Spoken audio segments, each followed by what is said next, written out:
ठेंगोडा ग्रामपंचायतीत विकासाची परंपरा कायम. नारायण निकम यांची उपसरपंचपदी बिनविरोध निवड.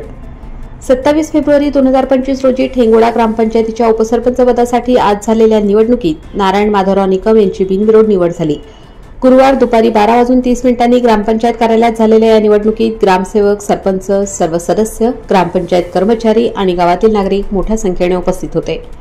नारायण माधवराव निकम यांनी 2021 मध्ये 2.5 वर्ष उपसरपंच पदाची जबाबदारी यशस्वीपणे पार पाडली होती.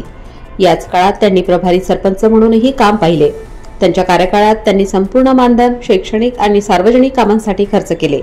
त्यांच्या विकास कामांची दखल घेत गावकऱ्यांनी त्यांना पुन्हा एकदा संधी देण्यासाठी एकमताने पाठिंबा दिला आणि बिनविरोध निवडून दिले. गावाच्या सर्वांगीण विकासासाठी समर्पित असलेल्या निकम यांचे नेतृत्व भविष्यातही ठेंगोडाच्या प्रगतीसाठी महत्त्वाचे ठरणार आहे.